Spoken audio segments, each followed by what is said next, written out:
Jonatas Goforth, Por Meu Espírito, 1859-1936.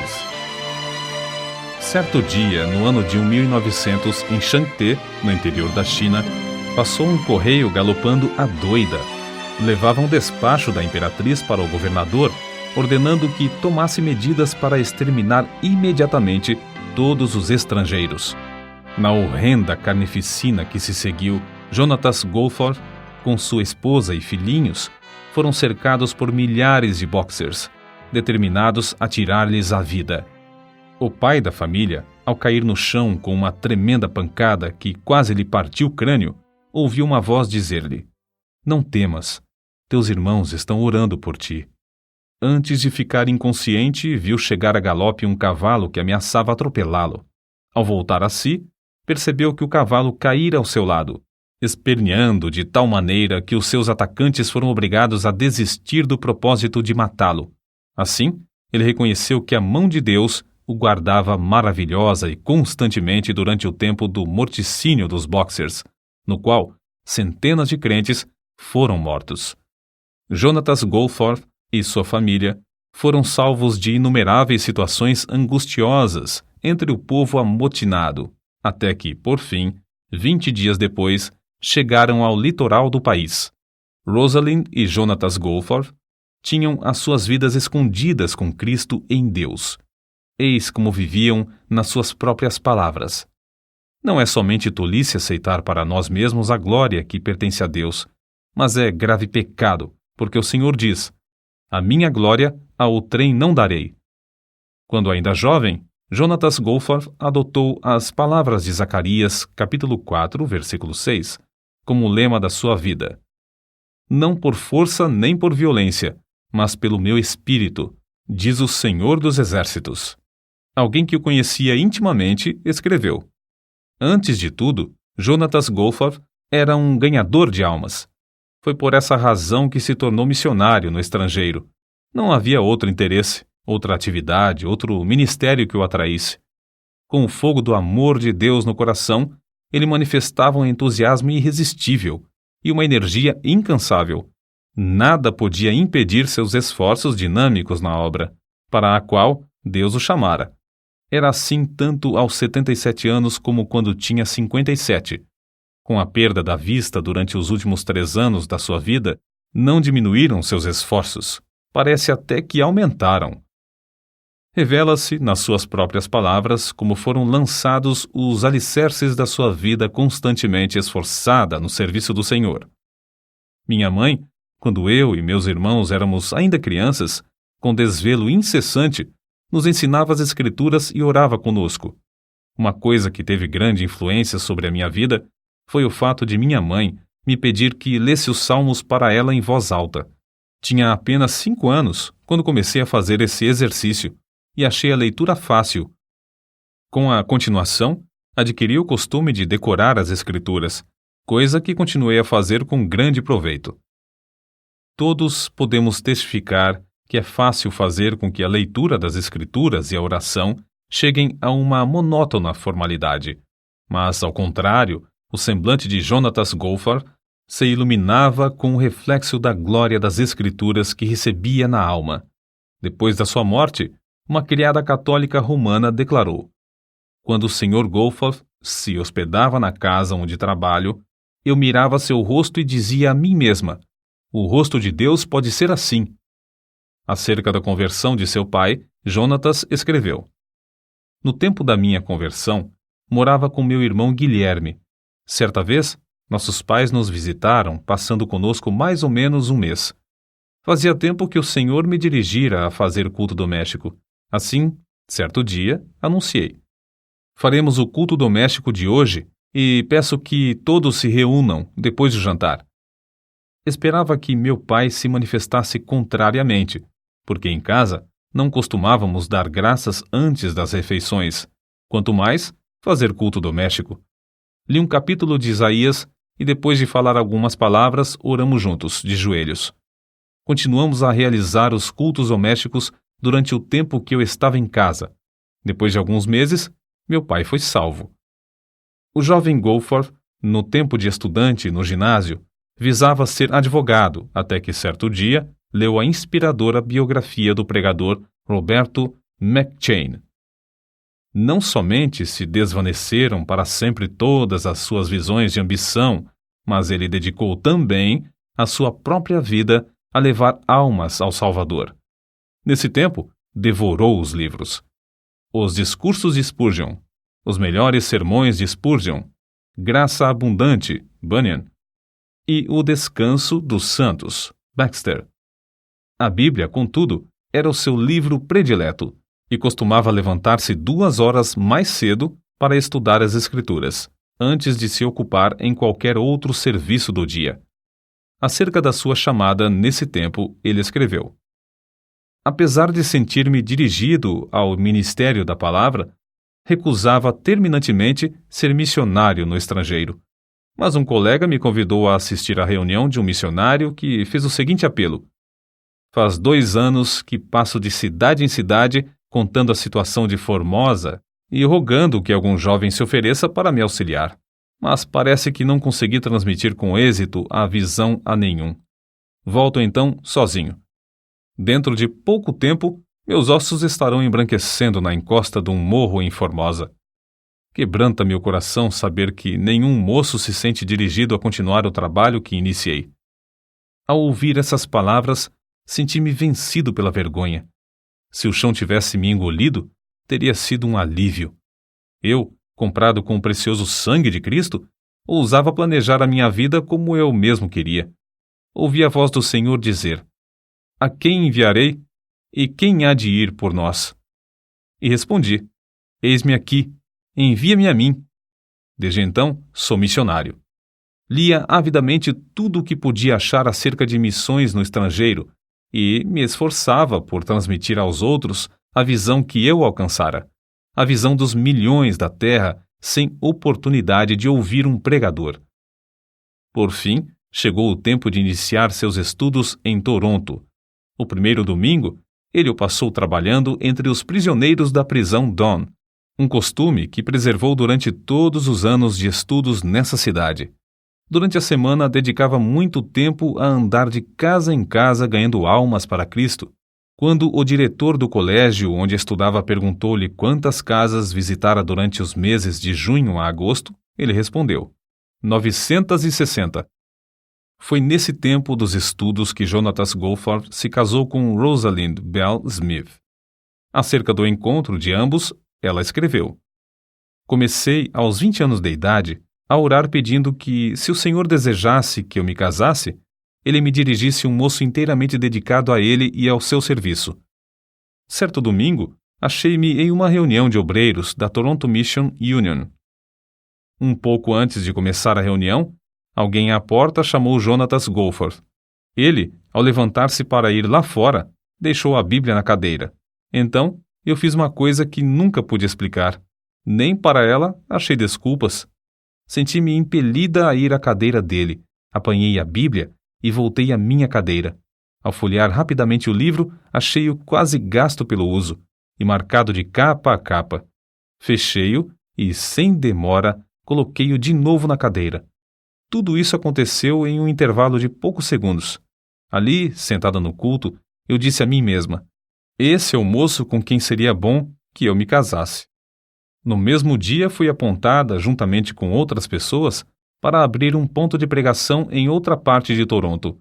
Jonatas Goforth estava também entre o grupo. Durante as semanas que se seguiram, eu tive muitas oportunidades de ver a verdadeira grandeza da alma desse homem, a qual nem seu exterior desprezível podia esconder. Assim, quando ele me perguntou: queres unir a tua vida à minha para irmos à China? Sem vacilar um só momento, respondi: quero. Mas, alguns dias depois, foi grande a minha surpresa quando ele me perguntou: prometes nunca me impedir de colocar o Senhor e a sua obra em primeiro lugar, mesmo antes de ti? Era essa mesma qualidade de moço que eu pedira, em oração, para que Deus me desse como marido. Então, firmemente respondi: prometo fazê-lo sempre. Oh, como fora benigno o mestre ao esconder-me o que essa promessa significava. Poucos dias depois de eu haver prometido o que me pediu, veio a primeira prova. Eu sonhava, como mulher que era, com o bonito anel de casamento que ia receber. Foi então que Jonatas me disse: "Não te importas se eu te não comprar uma aliança?" A seguir, explicou com grande entusiasmo como se esforçava na distribuição de livros e folhetos sobre o trabalho na China. Queria economizar o mais possível para essa importante obra. Ao ouvi-lo, e depois de contemplar a luz no seu rosto, as visões de uma aliança bonita se desvaneceram. Era a minha primeira lição sobre os verdadeiros valores. Em 19 de janeiro de 1888, centenas de crentes se reuniram na estação em Toronto para se despedir do casal Goforth, que ia trabalhar na obra de Deus na China. Antes de sair do trem, todos baixaram a cabeça em oração, e ao partir, a grande multidão cantava: "Avante, soldados de Cristo!" E, uma vez fora da estação, os dois no trem rogaram a Deus que os guardasse para viverem eternamente dignos da grande confiança que esses irmãos haviam depositado neles. Não muito depois de chegarem à China, Hudson Taylor lhes escreveu: "Faz 10 anos que a nossa missão se esforça para entrar no sul da província e somente agora é o que conseguimos. Se a missão do interior da China, com missionários e auxiliares experientes na língua e nos costumes do povo, sofre fracasso durante 10 anos nessa província, como podia entrar ele, jovem e inexperiente, sem conhecer a língua?" As palavras de Hudson Taylor, "avançar de joelhos", tornaram-se o lema da missão de Goforth para entrar no Monte de Onã. Jonatas Goforth levou mais tempo para aprender a língua do que um companheiro seu que chegou 1 ano depois dele. Certo dia, ao sair para pregar, ele, em grande desespero, disse à sua esposa: "Se o Senhor não operar um milagre para eu aprender essa língua, serei um grande fracasso como missionário." 2 horas depois, voltou dizendo: "Oh, Rosa, que maravilha! Ao começar a pregar, as palavras e as frases tornaram-se tão fáceis que o povo me compreendeu bem." 2 meses depois, receberam uma carta dos estudantes no Colégio Knox, em Toronto, contando como, em certo dia e a certa hora, eles se reuniram para orar pelo casal, somente pelos Goforth, e ficaram convencidos de que haviam sido abençoados por Deus, porque sentiram muito a presença e o poder de Deus na oração. Goforth, ao abrir seu diário, descobriu que foi no mesmo dia e hora que Deus lhe deu a habilidade de falar fluentemente. Alguns anos depois, certo patrício seu que falava bem o chinês disse-lhe acerca do seu estilo de falar: "Compreende-se a fala do Senhor sobre uma área maior do que de qualquer outra pessoa que conheço." O missionário veterano assim aconselhou a Goforth: "Os chineses têm tantos preconceitos contra o nome de Jesus que você deve esforçar-se para demolir os deuses falsos e só depois mencionar o nome de Jesus, se houver oportunidade." Ao contar isso à sua esposa, Goforth exclamou indignado: "Nunca, nunca, nunca! Em nenhum tempo ele se levantou para pregar sem a Bíblia aberta na mão." Quando, alguns anos depois, os missionários novatos lhe perguntaram o segredo do fruto extraordinário do seu ministério, ele respondeu: "Deixo Deus falar às almas dos ouvintes por intermédio da sua própria palavra. Meu único segredo era tocar no coração dos mais vis pecadores até mostrar-lhes as suas necessidades e pregar-lhes o Salvador poderoso para os salvar." Esse era o segredo de Lutero. Era o segredo de John Wesley, e ninguém se aproveitou mais dele do que Dwight Lyman Moody. Para manejar a espada do Espírito com grande execução, Goforth a afiava, estudando-a diariamente, sem falhar. Em vez de falar contra os ídolos, ele exaltava Cristo crucificado. Isso atraía os pecadores a deixarem as suas vaidades. Em 1896, ele escreveu: "Depois de chegar a Chanté, há 5 meses, o poder do Espírito Santo se manifesta quase diariamente para nos alegrar. Durante esses meses, um total de mais de 25.000 homens e mulheres nos visitaram em casa, e todos ouviram a pregação do Evangelho. Pregamos, em média, 8 horas por dia. Há, às vezes, mais de 50 mulheres de uma vez no terraço. Ele pregava aos homens enquanto a sua esposa pregava às mulheres. Quase todas as vezes que apresentamos Cristo como Redentor e Salvador, o Espírito Santo salva alguém, e às vezes 10 a 20 pessoas. Contudo, não se deve pensar que esses missionários escaparam de grandes tribulações. Não muito depois de chegarem à China, um incêndio destruiu todas as suas possessões terrestres. O calor do verão era tão intenso que sua primogênita, Gertrude, faleceu, sendo necessário levar o cadáver a uma distância de 75 quilômetros, a um lugar onde se permitia enterrar os estrangeiros. Quando faleceu outro filhinho, Donald, foi necessário fazer de novo a mesma longa viagem com os restos mortais. Depois de passarem 12 anos na China, as águas de uma enchente subiram à altura de 2 metros dentro da casa e eles novamente perderam tudo quanto tinham. No ano 1900, logo após outra filha, Florença, morrer de meningite, veio a insurreição dos Boxers, acerca da qual já nos referimos. No levante dos Boxers, muitas centenas de missionários e crentes foram brutalmente mortos. Só a mão de Deus os guiou e os sustentou na fuga de Shanté, já que foi preciso enfrentar uma viagem de 1.500 quilômetros, em tempo de intenso calor e de doença, em um dos 4 filhos. Inúmeras vezes foram cercados pelas multidões que clamavam: "Matai-os! Matai-os!" Uma vez, a multidão enfurecida arremessou pedras tão grandes que quebraram a espinha dos cavalos que puxavam a carroça, mas todas as pessoas do grupo escaparam. Goforth levou vários golpes de espada, um dos quais atingiu o osso do braço esquerdo, quando o ergueu para defender a cabeça. Apesar de o grosso capacete que tinha na cabeça ficar quase inteiramente cortado em pedaços, ele conseguiu manter-se em pé, até que recebeu um golpe que, por pouco, não lhe partiu o crânio. Mas Deus não permitiu que a mão dos homens os destruíssem, porque ainda tinha uma grande obra para fazer na China por intermédio desses servos. Assim, sem poder cuidar das feridas e com as roupas ensanguentadas, o grupo enfrentava as multidões furiosas, dia após dia, até alcançar Xangai. De lá, a família embarcou em um navio para o Canadá. Logo que diminuiu o perigo na China, os nossos incansáveis heróis estavam novamente ocupados no trabalho em Shanté. A região foi dividida em 3. A parte que caiu, em sorte, a Goforth foi o vasto território ao norte da cidade, com inúmeras vilas e povoados. O plano de Goforth era alugar uma casa em um centro importante, passar um mês evangelizando e depois mudar-se para outro centro. Queria que a sua esposa pregasse no pátio da casa de dia enquanto ele e seus auxiliares pregavam nas ruas e nos povoados ao redor. À noite, faziam os cultos juntos, ela tocando o harmônio. No fim do mês, podiam deixar um dos auxiliares discipulando os novos convertidos, enquanto o grupo passava para outro centro. Acerca desse plano, a esposa de Goforth escreveu: "De fato, o plano foi bem concebido, a não ser por uma coisa. Não se lembrou dos filhos que perdemos. Lembrei-me de como os meninos com varíola em Hopei me cercaram quando segurava a criança no colo.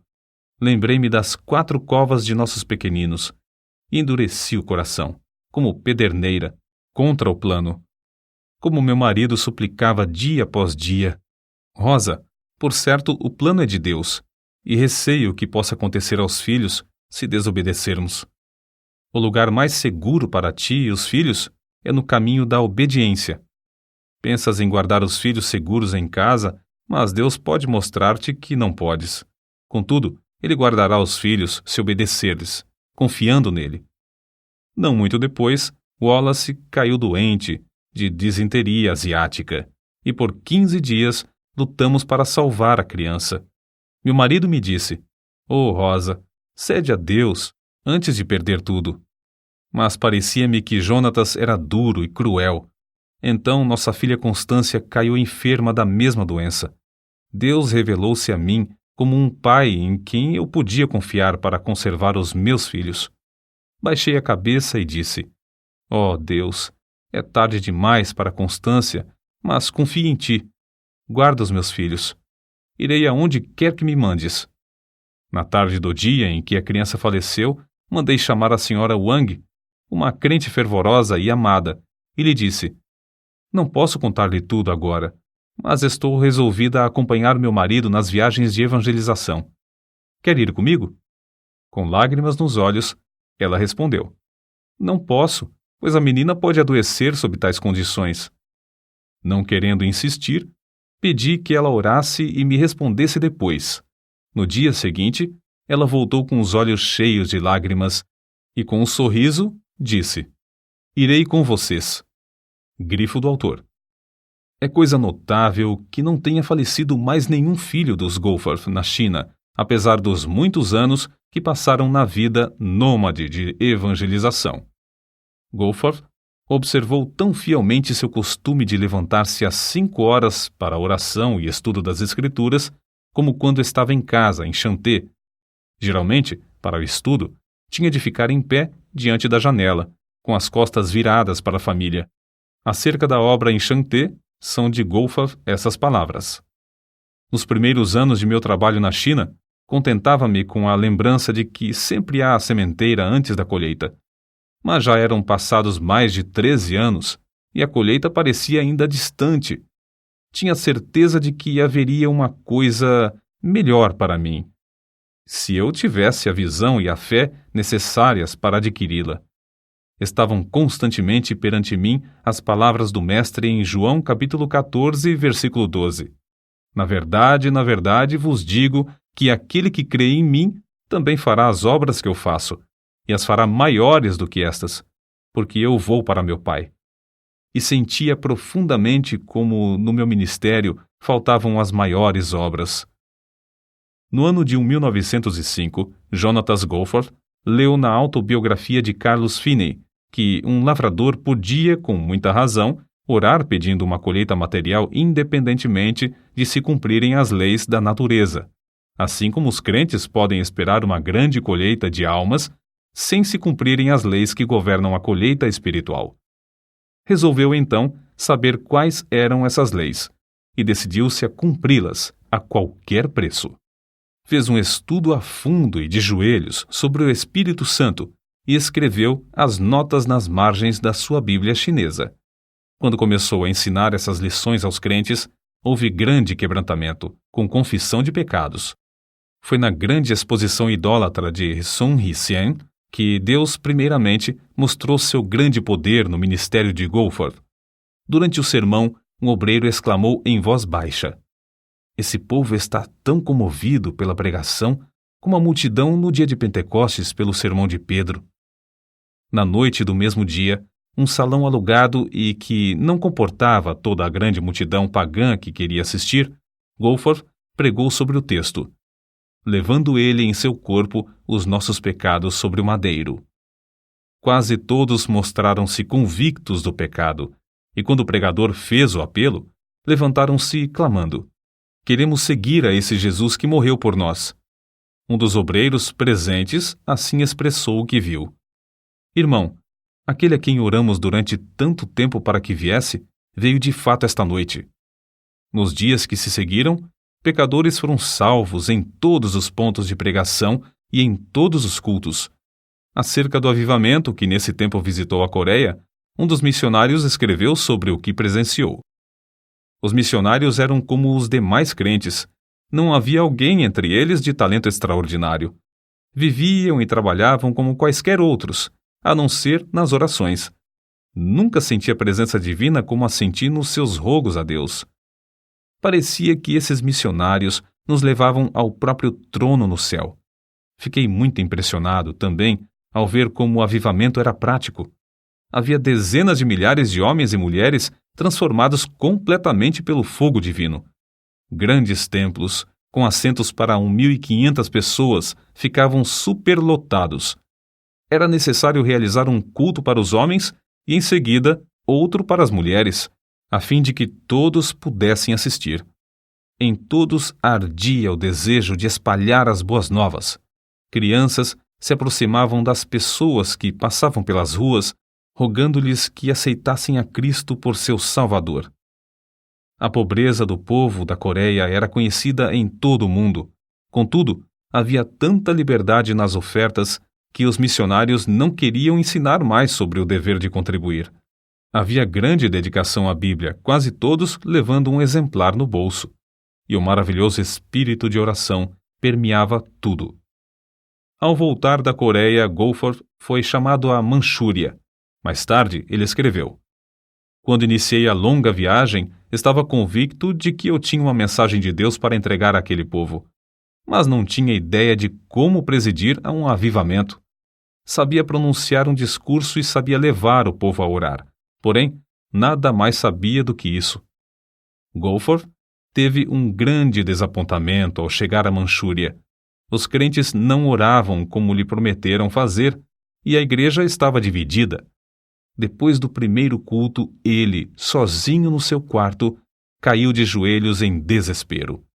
E Deus respondeu à sua insistência, enviando tão grande desejo de oração às igrejas e tão profunda contrição pelo pecado, que elas não somente foram purificadas de toda classe de pecado, inclusive dos mais horrendos crimes, mas os perdidos, em grande número, vinham e eram salvos. A senha do avivamento do ano de 1859 foi: "Necessário vos é nascer de novo." E a de 1870, "Crê no Senhor Jesus." Mas a meta de Goforth era: "Não por força nem por violência, mas pelo meu espírito." Zacarias capítulo 4, versículo 6. Que o Espírito Santo operava em vários lugares na Manchúria em resposta às orações insistentes e em face de embaraços de toda sorte, vê-se claramente no que ele escreveu acerca da obra na cidade de Niucheng. Ao subir ao púlpito, ajoelhei-me um momento como de costume para orar. Quando olhei para o auditório, pareceu-me que todos os homens, mulheres e crianças na igreja estivessem com dores de julgamento. As lágrimas corriam copiosamente, e houve confissão de toda espécie de pecado. Como se explica isso? A igreja era conhecida como igreja morta e sem mais esperança. Contudo, antes de anunciar sequer uma palavra, sem mesmo cantar um hino ou orar, começou essa obra maravilhosa.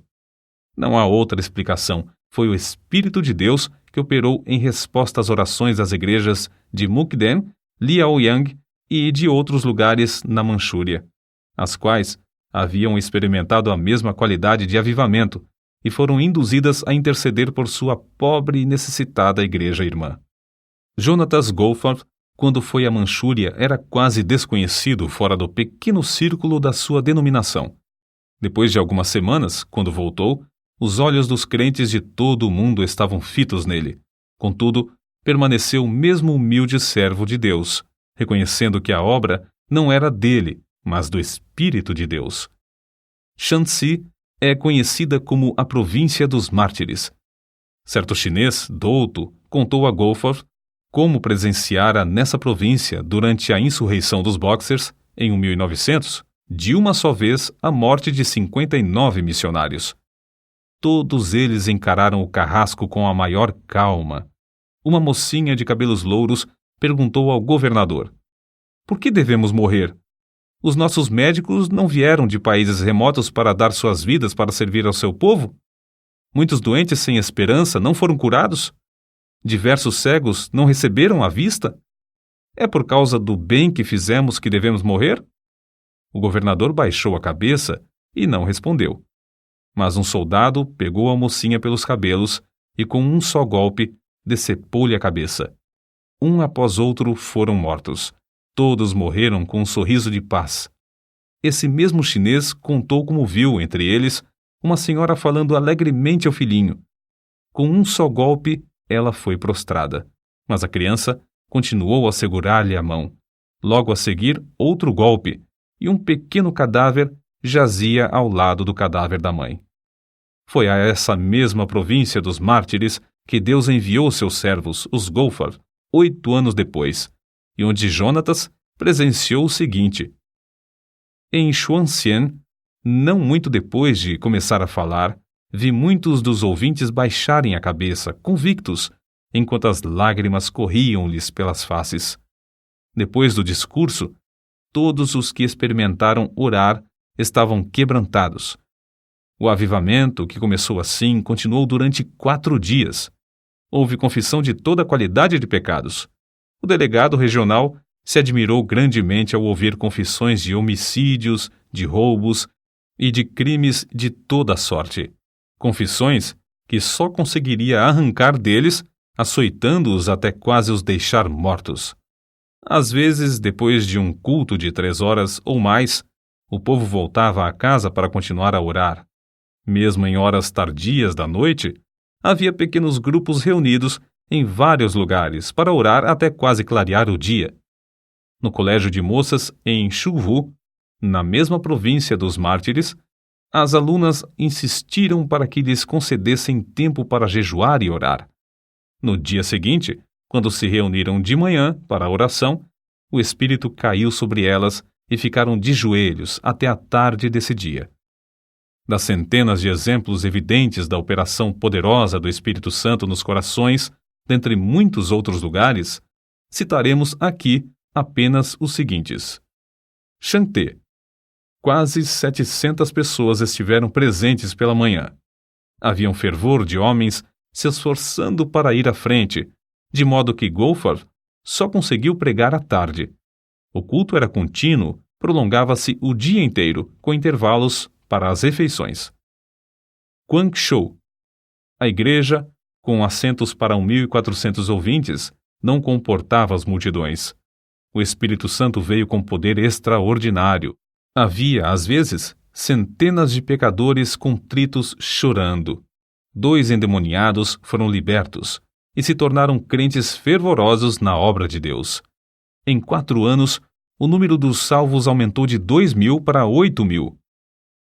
Xuntefu. Inesperadamente, uma dúzia de homens começou a orar e a chorar, sem poder resistir ao poder do Espírito Santo.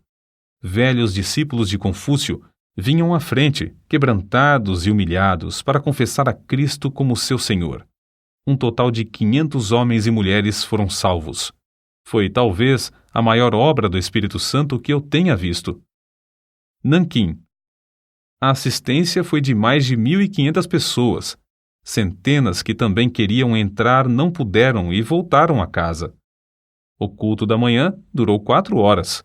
O resto do tempo foi dedicado à oração e confissão de pecados. A massa de pessoas que desejava chegar ao estrado para confessar seus pecados foi tão grande que se tornou necessário construir outra escada. Subi de novo ao estrado, às 3 horas da tarde, para iniciar o segundo culto. Centenas de pessoas, nesse momento, começaram a vir à frente, e por isso eu não pude pregar. Às 9 horas da noite, 6 horas depois de iniciar o culto, fui obrigado a me retirar e embarcar para Pequim, onde os crentes me esperavam para outra série de cultos. Shantung. O avivamento foi tão grande que cerca de 3.000 membros foram acrescentados à igreja em 3 anos. Acerca dos cultos entre os soldados do general Feng, a esposa de Goforth escreveu: Desde o início sentimos a presença de Deus. 2 vezes, todos os dias, Goforth tinha auditórios de cerca de 2.000 pessoas, principalmente oficiais, que se mostravam grandemente interessados. A 3 cultos, às esposas foi permitido assistirem, e Deus me deu poder para falar-lhes. Quase todas declararam-se prontas a seguir a Cristo. O general Feng, ao experimentar orar, ficou quebrantado. A seguir, outros oficiais, um após outro, começaram a clamar a Deus entre soluços e lágrimas. Assim continuou a obra, ano após ano, geralmente com 3 cultos por dia, apesar de grandes obstáculos. No período da seca de 1920, 30 a 40 milhões dos habitantes ao redor encararam a morte pela fome. Em 1924, Goforth escreveu à sua esposa, forçada por doença a voltar ao Canadá. Completo hoje 65 anos. Oh, como cobiço, mais que qualquer avarento cobiça o ouro, 20 anos ainda para ganhar almas. Depois de completar 68 anos de idade e sua esposa 62, idades em que a maioria dos homens se afasta do serviço ativo, os dois foram enviados para um campo inteiramente novo na Manchúria. Dessa vez, um campo distante, vasto e frio, que se estende até as fronteiras da Rússia e da Mongólia. Acerca da sua partida, Goforth escreveu: certo dia, em fevereiro de 1926, minha esposa estava deitada esperando a chegada da assistência para levá-la ao Hospital Geral de Toronto. De repente, a campainha da porta e a do telefone tocaram simultaneamente. Pelo telefone, foram avisados de que não haveria lugar no hospital antes de 3 dias. Na porta, recebemos um cabograma do general Feng, da China, rogando que eu fosse sem demora. Nesse momento, eu disse à minha esposa: que farei? Não posso deixar-te. Todos pensávamos que ela não viveria muitos meses mais.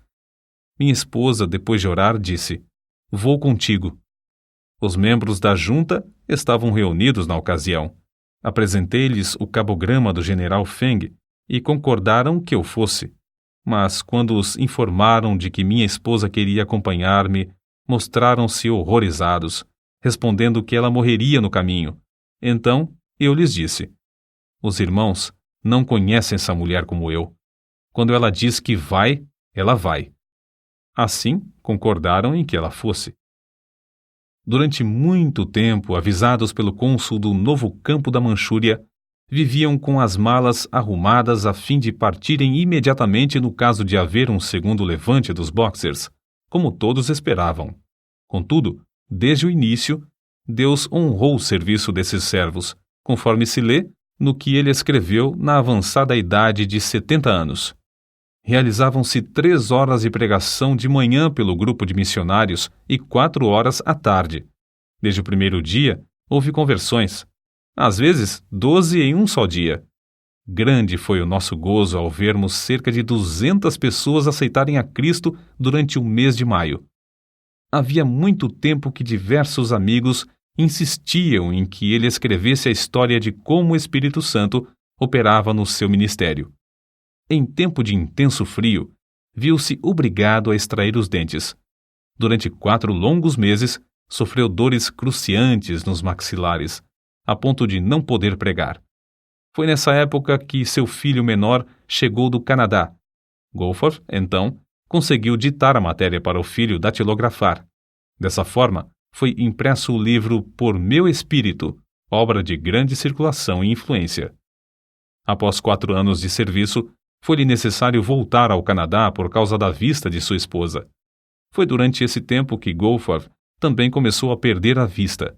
Enquanto convalescia das operações mal sucedidas para restaurar-lhe a visão de um olho, ele relatou uma por uma as histórias da obra na China, histórias que a sua enfermeira estenografou e que, agora, completam o famoso livro intitulado Vidas Milagrosas da China. Em 1931, Goforth e sua esposa, ela com 67 anos e ele com 72, com os corações ardendo pelo desejo de ganhar almas, voltaram mais uma vez à obra na Manchúria. 472 convertidos foram batizados em 1932. Um dia, Goforth voltou de uma viagem evangelística e entrou em casa às apalpadelas. Depois de ficar um momento ao lado da sua esposa, ele lhe disse em voz baixa: receio que a retina do olho esquerdo tenha saído do lugar. E assim tinha acontecido. A perda completa da visão era para ele uma tristeza, uma tragédia, sentida por todos. Ao mesmo tempo, chegou-lhes uma carta informando-os de uma redução tão grande no que recebiam para o sustento dos missionários e nas despesas das viagens evangelísticas, que parecia impossível continuar a obra. Foi a maior crise de toda a vida de Jonatas Goforth. Contudo, sem vacilar, olhou para Deus. A própria cegueira parecia mais uma bênção do que uma aflição. Os crentes mostravam-se mais ligados a ele do que antes. Vencendo o desânimo inevitável dos que perdem a vista, não cessou de pregar com a Bíblia que amava, aberta nas mãos. No ano de 1933, 778 convertidos foram batizados. Por fim, os Goforth cederam ao apelo dos crentes do Canadá a que retornassem à terra natal para animar as igrejas no envio de mais missionários. Durante os preparativos para a viagem, souberam que 966 convertidos foram batizados naquele ano, o 1934. O culto de despedida foi um dos mais comoventes em toda a história da obra missionária. O obreiro tão amado pelos crentes, agora, por causa da cegueira, não podia ver como tinham enfeitado o templo, mas eles bondosamente e com prazer lhe descreveram tudo acerca das muitas e lindas bandeiras de seda e veludo que cobriam inteiramente as 4 paredes do templo. Os pregadores que falaram o fizeram chorando. Um deles disse: "Agora Elias está para sair de nosso meio, e cada um de nós deve tornar-se um Eliseu." Na hora da despedida, havia uma multidão de crentes chorando na plataforma da estação.